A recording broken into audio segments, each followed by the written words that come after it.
हो जाएगी। सभी पिता तुल्य बुजुर्ग नौजवान साथी मातृशक्ति, आज आप लोग बहुत देर से बैठे हैं और कोई यहाँ पे भाषण का हमने प्रोग्राम सोचा नहीं था। हमने तो सोचा था कि भाई गांव वाइज, और अभी जैसे ही मेरी बात समाप्त होगी उसके बाद पहले दो दो गांव को लेंगे, कोई बड़ा गांव है तो एक, और बूथ वाइज, ताकि उसमें बैठ के अलग से सबसे मुलाकात हो जाए। दो दो गांव में 15-15 मिनट बाद फिर जो नेक्स्ट अपना जो गांव है, ये इस क्रम में हम आगे लेंगे। मैं दो तीन बातें आप सबसे मैं कहना चाहता हूं, ज्यादा लंबी बात, आप सब एक हर बात समझते हो, मुझे कुछ बात आपको बताने की जरूरत नहीं। ये जो लोकसभा चुनाव जिसका बिगुल बज चुका है, ये आपके हमारे लिए बड़ी अग्नि परीक्षा है। इस चुनाव में जो फैसला आएगा वो हरियाणा की राजनीति को दिशा देने का काम करेगा।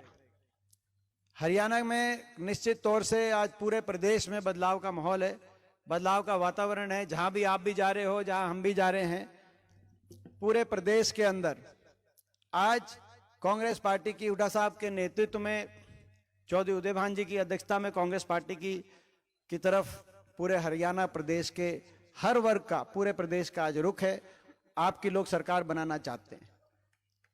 पिछली बार भी पिछला जो चुनाव था, पिछला जो लोकसभा चुनाव था, वो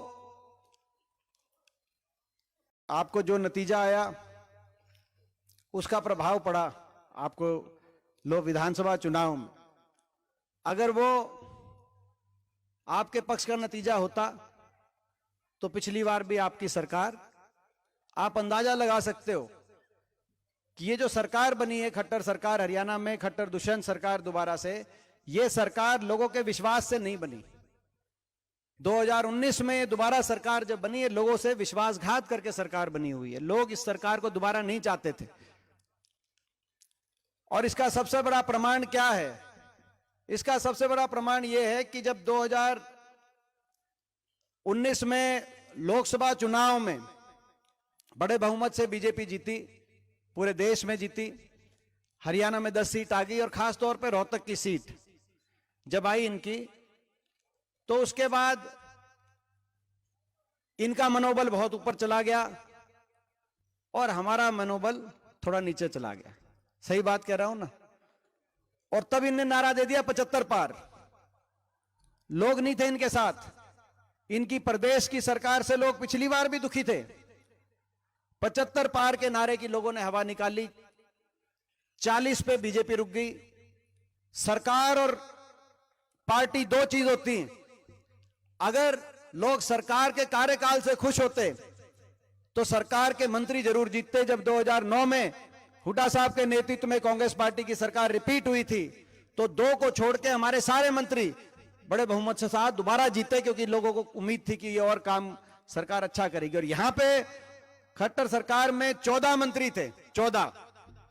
14 मंत्री में से केवल 2 मंत्री वापस विधानसभा में पहुंचे। 12 मंत्री विधानसभा वापस नहीं पहुंचे। लोग इतने दुखी थे इनके अहंकार से, इनके भ्रष्टाचार से, इनकी नाकामी से। इन्होंने प्रदेश में कोई काम किया नहीं था। 14 में से 12 मंत्री वापस नहीं पहुंचे थे।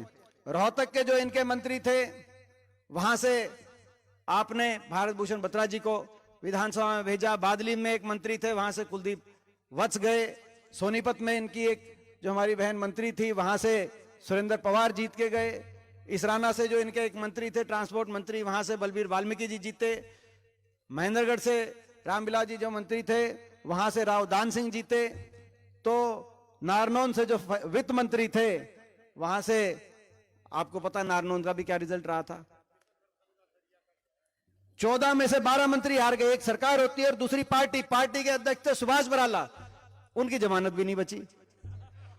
लोग अगर 75 पार दोबारा बीजेपी के चाहते हरियाणा में, 40 पे सुई रुक गई, सरकार भी हार गई, पार्टी भी हार गई, और कांग्रेस और बीजेपी में 3900 वोटों का फर्क था। 3900 वोटों का 2019। अगर 3900 वोट कांग्रेस पार्टी की हमारी ज्यादा आती प्रदेश में, 3900 वोट तो गांव की होती हैं, तो कांग्रेस की 36 सीट आती और बीजेपी के 35 सीट ज्यादा हमारी आती।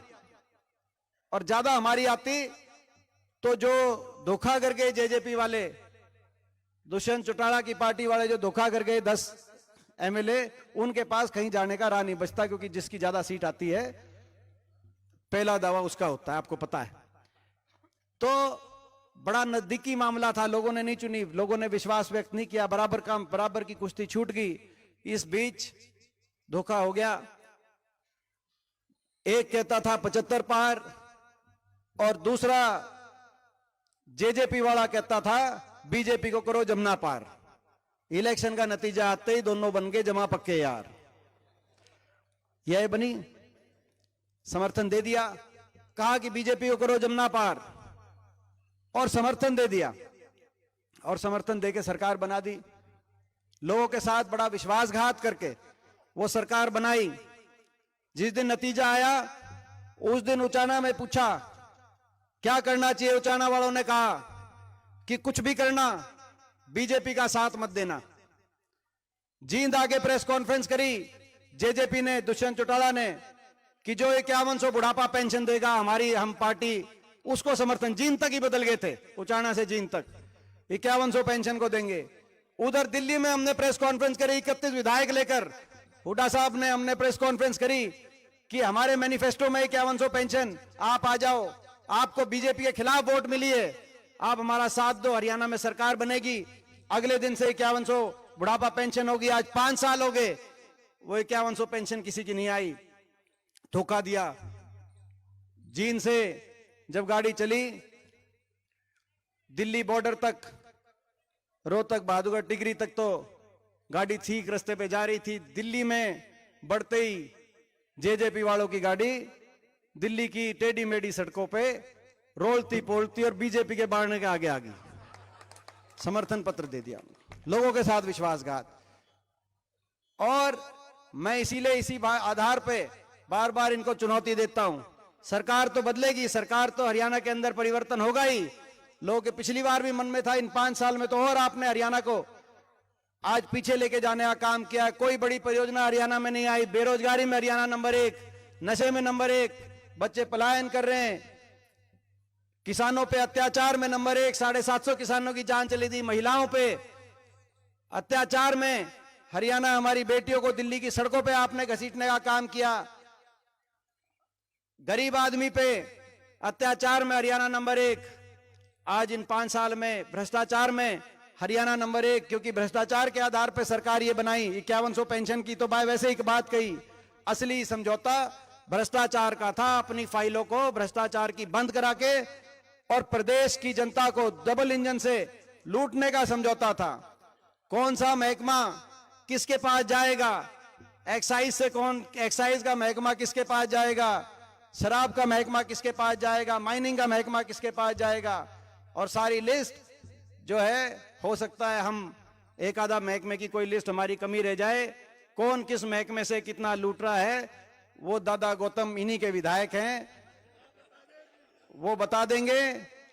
कि अगले दिन बयान आ गया था महकमे बढ़ते ही कि खोपर, बोला भाई खोपर बढ़ गया और खोपर एक लाए जीमन लग रहा है।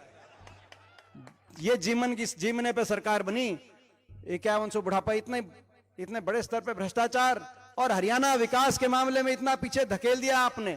देश में जो विकास में नंबर 1 होता था राज्य, आज बेरोजगारी में देश में नंबर 1 पहुंचा दिया, महंगाई में देश में नंबर 1 पहुंचा दिया। ये स्थिति हरियाणा की बनी। मगर मैं इसीलिए एक साथ साथ सरकार तो ये जाएगी, आपकी सरकार आएगी, मैं विश्वास दिलाता हूं, लेकिन मैं इनको भी चुनौती देता हूं जिन्होंने विश्वासघात किया था।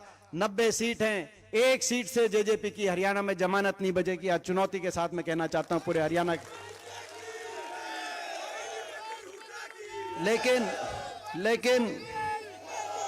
लेकिन ये तो हरियाणा की बात, बहुत बातें और है हरियाणा की। हमारे बहुत से संकल्प हैं, बहुत बातें हैं, वो सारी बात आपको पता है, क्योंकि आप घर के हो, आपको एक एक बात का ज्ञान। मगर जहां तक रोहतक की बात है, ये ठीक बात है कि जो लोकसभा चुनाव का नतीजा आया उससे हरियाणा में आपकी सरकार बनती रहेगी। उससे बहुत नुकसान हुआ, हरियाणा का भी बहुत नुकसान हुआ।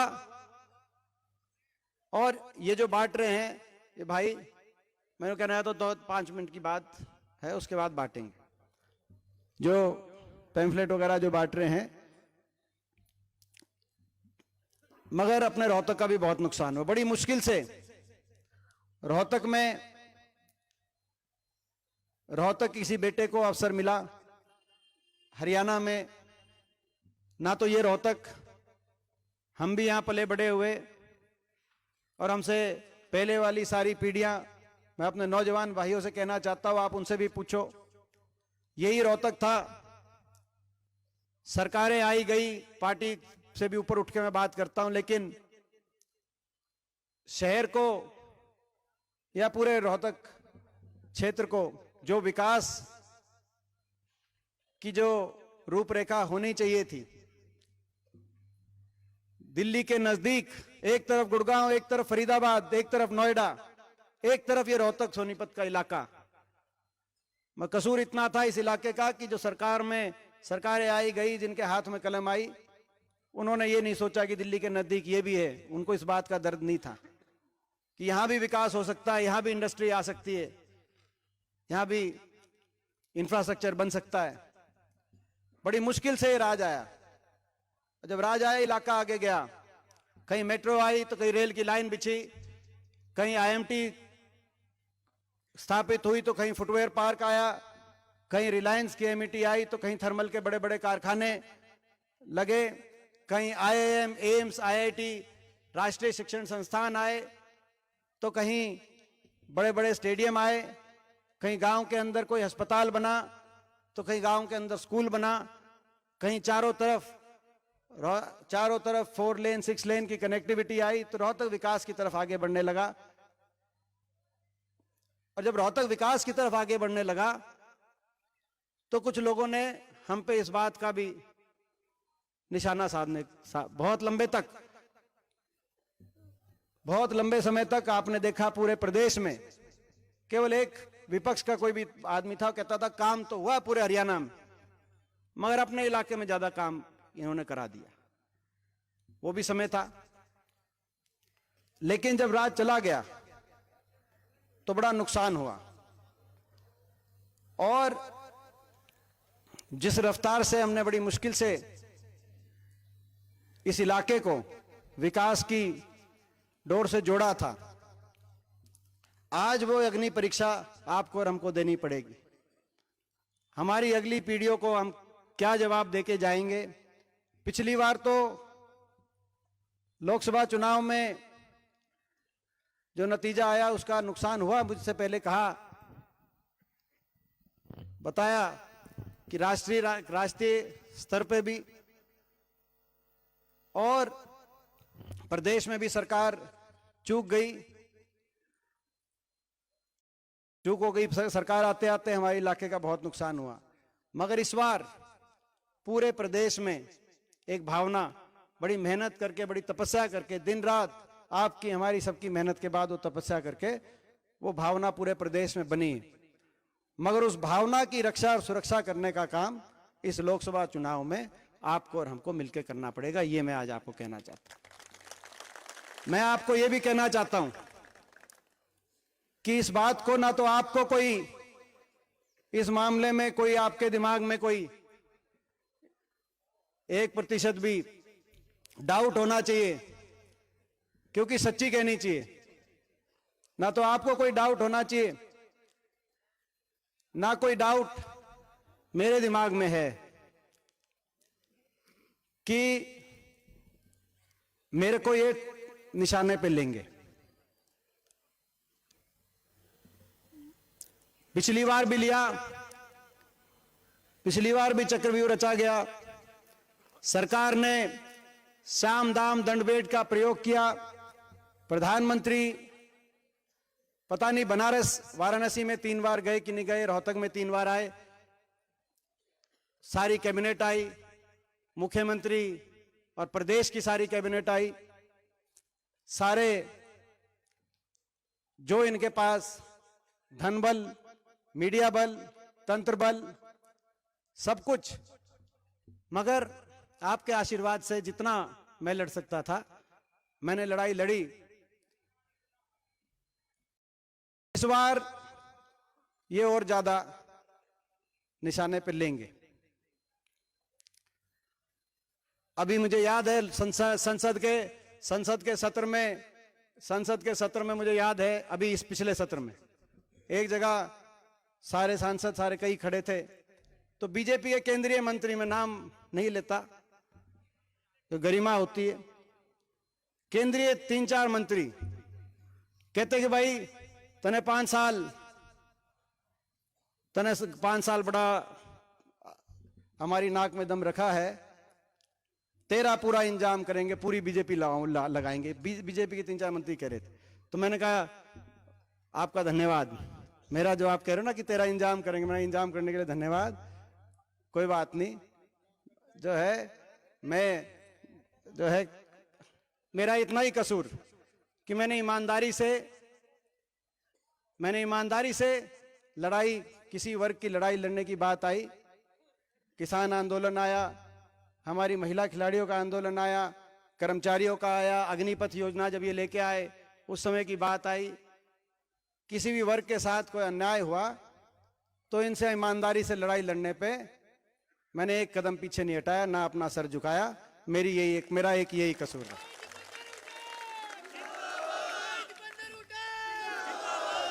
मेरा और कोई, मेरा व्यक्तिगत तो मेरे अपने, आपको पता है मेरे स्वभाव का, व्यक्तिगत तो मेरी किसी से कभी कोई उलझन हो ही नहीं सकती।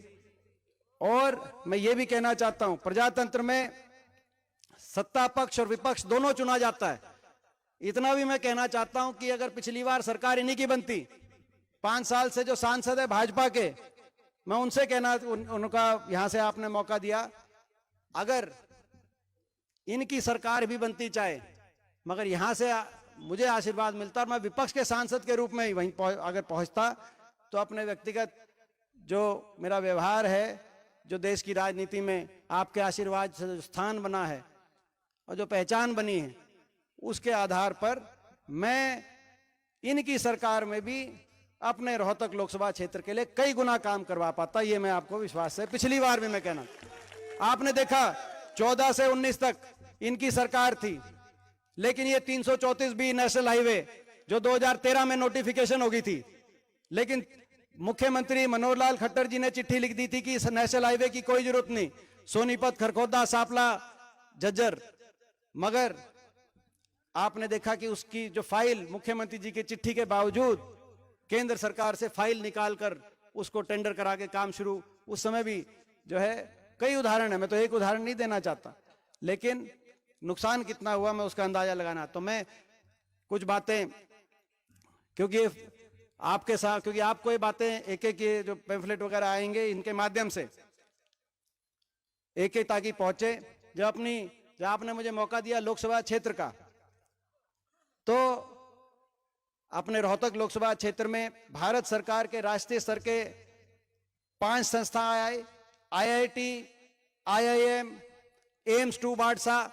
प्रधानमंत्री जी ने घोषणा करी है कि हर प्रदेश में 2029 तक IIT, IIM और एम्स हर प्रदेश में आएंगे 2029 तक। मुझे इस बात की संतुष्टि है आपके लोकसभा क्षेत्र के सांसद के रूप में, प्रदेश ही नहीं, एक लोकसभा क्षेत्र में IIT, IIM, एम्स और उसके साथ FDDI, इंडियन जो इंस्टीट्यूट ऑफ होटल मैनेजमेंट, 5 राष्ट्रीय स्तर के संस्थान आए, 5 उस समय विश्वविद्यालय हमारे बने, 18 कॉलेज बने लोकसभा क्षेत्र में, 18 ITI, 8 सरकारी पॉलिटेक्निक, 2 नए केंद्रीय विद्यालय, 200 करीब नए विद्यालय सरकार से, प्रदेश सरकार से, 2 इंजीनियरिंग कॉलेज और 120 नए खेल की स्टेडियम और 2 भारत सरकार के स्थायी स्पोर्ट्स ट्रेनिंग के सेंटर रोहतक में आए, 4 सुपर स्पेशलिटी अस्पताल, नेशनल कैंसर इंस्टीट्यूट की बात हो, जो पूरे देश में एक ही राष्ट्रीय कैंसर इंस्टीट्यूट टाटा मेमोरियल के बाद, चाहे उसकी बात हो, एम्स 2 की बात हो, रोहतक PGI के विस्तार की बात हो,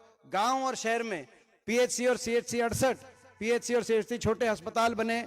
आपको पता है कि नई रेल की लाइन आई, 2 रेल की लाइन आई, रोहतक महम हासी और रोहतक जो है ऐसे झज्जर रेवाड़ी, नई मेट्रो आई बहादुरगढ़ तक, 20 ROB और 3 बड़े औद्योगिक क्षेत्र, रोहतक में IMT, एशियन पेंट, मारुति, जिसमें बड़े बड़े उद्योग आए, भादुगढ़ में IMT, अपना जो हमारे जो थर्मल पावर प्लांट दोनों लगे झज्जर झाड़ली में, वो अपना बहुत बड़ा औद्योगिक क्षेत्र बना, और लगभग 1080 किलोमीटर के national highway, 4 lane national highway, जिसमें ये जो रोहतक का हमने सबसे पहला जो चारों तरफ का बाईपास जो रोहतक का अपने बनवाने का काम किया था, 30,000 से ज्यादा गरीबों को 100 गज के उस समय प्लॉट मिले, 750 गांव के अंदर पीने पानी की, पेयजल की योजना आई। मैं पूछना चाहता हूं, ये जो अभी मौजूदा सांसद है, मैं इनसे पूछना चाहता हूं, 10 साल की इनकी सरकार से पूछना चाहता हूं, आपके समय एक कोई यूनिवर्सिटी छोड़ो, रेल की लाइन छोड़ो, मेट्रो छोड़ो, औद्योगिक केंद्र छोड़ो, IMT छोड़ो, आप कोई कॉलेज छोड़ो, ITI, पॉलिटेक्निक छोड़ो, एक कोई नया स्कूल भी रोहतक में बनाओ, एक कोई छोटा अस्पताल भी किसी गांव के अंदर बनाओ, आप उस गांव का आप नाम बताओ, स्कूल को हमें दिखाने का काम करो। इनको भी जवाब देना चाहिए कि नहीं 5 साल के बाद अपने, और 5 साल इनको मौका मिला संसद में, 5 साल इनको मौका मिला संसद में, एक बार भी संसद में कोई काम हुआ नहीं हुआ, संसद में वकालत भी करी हो। जब रोहतक की मेट्रो कैंसिल हो रही थी तो खड़े होकर कहा कि मेट्रो कैंसिल गलत हो रही है, जब एयरपोर्ट महम से जा रहा था नोएडा में तो खड़े हो कि भाई एयरपोर्ट गलत जा रहा था, वकालत भी गलत करी हो। बाढ़सा से 11 इंस्टीट्यूट जब जा रहे थे तब ये खड़े होकर कहा कि 11 इंस्टीट्यूट गलत जा रहे हों, तो भाई जो मंजूर शुदा नए काम तो कराए नहीं। जब रेल कोच फैक्ट्री जा रही थी गोहाना से तब बोला हो तो किसी ने, तो ये बात है भाई, नुकसान है। और अब ये मौका है, इनसे लड़ाई तो लड़ेंगे, मगर मैं लड़ाई अकेला नहीं लड़ सकता। मैं आप सबसे आज ये पूछना चाहता हूं, आप हमारा परिवार हो, कि इस लड़ाई में ये जो 2 महीने का समय है, इस 2 महीने की लड़ाई में आपका साथ और आपका आशीर्वाद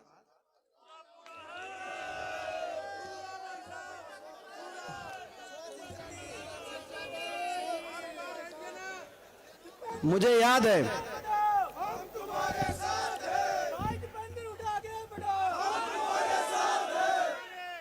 मुझे याद है कि जिस दिन गिनती हो रही थी उस दिन भी क्या बनी होगी मेरे दिल पे। सारे दिन गिनती में हम आगे रहे, पूरे उत्तर भारत में, मगर रात के अंधेरे में, और मगर कई बात अपना दिल का दर्द दिल में रखना होता है। मगर मैंने एक दिन भी उससे निराश होकर मैं घर पे नहीं बैठा। 20 साल लगभग पहले, 18 साल पहले जो आपके आशीर्वाद से मौका मिला, और तब से लेकर आज तक मेरा एक एक दिन आपके सामने है, दिनों रात मेरा जो भी है वो आपके सामने है। मेरे कोई घर परिवार का ये नहीं कह सकता कि दीपेंद्र का कैसा स्वभाव है, आप बता सकते हो कैसा स्वभाव है, क्योंकि एक दिन मैंने अपना घर नहीं देखा जब से, चाहे यहां से मौका मिला या यहां से किसी कारणवश। तो मैं यही कहना चाहता हूं आपसे, आपका आशीर्वाद और आपका साथ अगर होगा तो मैं ये विश्वास दिलाता हूं, ये जो लड़ाई है हम निशाने पे आएंगे, कोई डाउट में मत रहना। सब कुछ जो इनके पास है, सत्ता बल, धन बल, मीडिया बल, तंत्र बल, दिल्ली की सरकार, चंडीगढ़ की सरकार, सब कुछ झोंकी जाएगी, मगर ईमानदारी से हम लड़ाई लड़ेंगे। मैं विश्वास दिलाता हूं आपको, हम जीतेंगे, और यहां से हम जीतेंगे, यहां से हम जीतेंगे पूरे हरियाणा में, हरियाणा के कोने कोने में उस जीत को मैं लेके जाऊंगा, और आपकी सरकार हरियाणा में बनवाने का काम ये मेरी और ये भी मैं विश्वास दिलाता हूं भाई, यहां से जीतेंगे, हरियाणा में सरकार बनेगी, और हरियाणा में सरकार बनेगी तो आपके लिए, क्योंकि आप हमारे जो सारे हमारे बूथ की कमेटीज हैं, आज जो ये जिसका हमने प्रक्रिया शुरू करी है, क्योंकि आप ये लड़ाई मिलजुल के लड़नी पड़ेगी, ये लड़ाई हम मिलजुल के लड़ेंगे, सरकार हमारी बनेगी तो मैं आप सब के लिए भाई कोई कसर नहीं छोड़ेंगे, ये मैं आज आपको कहना चाहता हूं। जो आपकी कोई भी लड़ाई हो, आप ये लड़ाई रोहतक को आगे लेके जाने की है, ये लड़ाई हरियाणा के भविष्य को बचाने की है, और ये लड़ाई अपने सभी वो साथी, किसी की कोई कसर कमी रह गई हो तो कोई उनका दर्द, मेरे दिल में उनका दर्द उतना ही दर्द मेरा दिल में दर्द है। ये लड़ाई उन सभी अपने भाइयों के लिए है, ताकि किसी कोई कमी कसर नहीं रहे आने वाले समय में। ये बूथ एजेंट्स का जो एक की बात आई है, इसमें मैं कहना चाहता हूं कि अभी एक एक कमेटी बनेगी, बूथ की कमेटी बनेगी। आप सब अपनी कमेटी में अगर कुछ साथी आज हों, कुछ ऐसे और साथी हों जो होना चाहते हैं कमेटी में, तो पोलिंग एजेंट तो अंदर बैठेगा, लेकिन बूथ एजेंट वो हैं जो अपने बूथ में आज से लेकर और चुनाव की वोट पड़ने तक वो अपना इलेक्शन संभालेंगे। कहां बूथ पे कोई अगर रूस रहा है, उसको मेरे पास लाके बनाने की बात हो, तो मेरे पास कोई जो है उड्डा साहब से मानता हो, कोई मम्मी से, कोई मोनू से, कोई किसी और से, कोई अब बत्रा साहब से, तो जहां भी एक एक हमें करता हूं। तो ये तो है सभी, जिसके आपकी जिम्मेदारी है भाई, किसी के पास लाके कोई मानता हो तो उसको भी बनाना है, किसी के पास हमें लेके जाना हो तो हम भी लेके जाएंगे। और अपने बूथ पे बूथ कमेटी जो है, एक एक बूथ पे बूथ कमेटी का टारगेट ये है कि भाई मिनिमम हर बूथ पे पिछली बार की जितनी वोट है वो कटवा के आपको सबको देंगे, भाई इतनी वोट है। पिछली बार की वोट से 100 वोट हर बूथ पे बढ़ा के इस बार आपको अपने अपने बूथ पे, और जोन सी कमेटी ज्यादा बढ़ाएगी, जोन सी कमेटी ज्यादा बढ़ाएगी, जितनी ज्यादा बढ़ाएगी। लोकसभा इलेक्शन के बाद एक मीटिंग फिर करेंगे, यही लोकसभा इलेक्शन के बाद एक मीटिंग फिर करेंगे विधानसभा की तैयारी में। तो भाई जितनी जो है अपनी वोट जो पता है, जो कमेटी जो बढ़ाएगी, एक एक कमेटी का यहां पर कि भाई इस कमेटी ने इतनी बढ़ाई, ये ठीक है कि नहीं ठीक है, मैं आप सबसे पूछना चाहता हूं। ये प्रस्ताव आप ये बताओ। और उसमें जितने आप पहला अपना परिवार फिर अपना बूथ, सबकी जिम्मेदारी है, एक साथ सारी जगह नहीं जाना। पहला अपना परिवार, पहला अपना बूथ, और 36 बिरादरी के बांटने के आगे जाए कि ये हमारे सबके भविष्य के लिए, रोहतक के, हरियाणा के भविष्य के लिए मौका है। इस मौके को चूकना नहीं है। इस भावना से आप और हम चलेंगे। एक आदमी के पास मैं जाऊंगा तो 10 आदमी के पास आपने जाना है। और मैं ये भी कहना चाहता हूं कि कई जगह मैं समझता हूं बहुत जगह जरूरी, सुख और दुख की, कई बार जहां पहुंचना चाहिए वहां नहीं भी पहुंच पा रहे, क्योंकि लड़ाई लड़ रहे हैं। इनके पास बहुत कुछ है और इनसे लड़ाई हरियाणा के कोने कोने में पहुंचकर लड़ाई लड़नी इनसे पड़ रही है। लेकिन हरियाणा ने जो करवट लिए, वो करवट उसी जो दिन और रात की मेहनत पूरे प्रदेश के अंदर, उसी वजह से हरियाणा ने करवट लिया। आपने देखा होगा सिरसा के अंदर, अभी पीछे सिरसा में जो रैली हुई, वहां आप जाके तसल्ली करो, जब स्वर्गीय चौधरी देवीलाल जी पीक पे थे तब भी इतनी बड़ी रैली नहीं हुई जो पीछे सिरसा के अंदर हुड्डा साहब के नेतृत्व में जो हमारी रैली हुई। आपने हिसार में देखा होगा, आपने भिवानी में देखा होगा, आपने लाडवा में देखा होगा, आपने बड़ौदा में देखा होगा, अभी एक हफ्ते पहले बड़ौदा, पूरे प्रदेश के अंदर। तो आज स्थिति आपके हक में है, मगर इस लड़ाई लड़ने के लिए मिलजुल के काम बांटना पड़ेगा। हल्के में कहीं अगर नहीं भी आ पाएंगे तो उस बात को आप समझना, और किसी को ऐसे भाई को समझाना, किसी जगह नहीं भी आ पाएंगे। और इलेक्शन में भी जितना जो है समय, पिछली बार कई घंटे अपन लेट इसलिए होते थे इलेक्शन में कि भाई हमारा हर गांव के अंदर जो है मोटरसाइकिल का, ट्रैक्टरों का जुलूस जो था, नौजवान साथी, उसमें बहुत आप समझते हो। मगर उसमें जब पूरा इलेक्शन लड़ना हो, पिछली बार तो केवल एक लोकसभा में ही, इस बार बाकी कैंडिडेट भी हमारे भरोसे बैठेंगे, जो बाकी जो लड़ेंगे। तो भाई इस बार जो इलेक्शन है उसमें सारे नौजवान साथियों से भी मैं आग्रह करना चाहता हूं कि भाई समय बचाना है, एक जगह प्रोग्राम, ताकि समय बचे।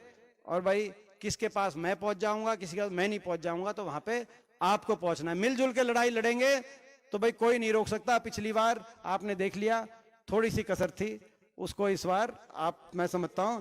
तो भाई मैं ये जो प्रस्ताव दिया भाई, ये इसका, ये सारे प्रस्ताव, ये ठीक है प्रस्ताव,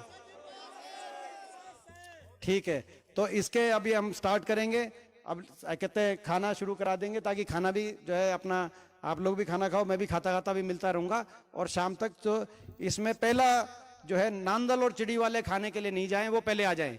नांदल और चिड़ी गांव जो है, ये 16 अलग अलग है ये मीटिंग। पहले नांदल है, नांदल और चिड़ी बूथ नंबर 1 से लेकर और 10 तक, जिसमें से पहले 1 और 2 नांदल में है, फिर चिड़ी में।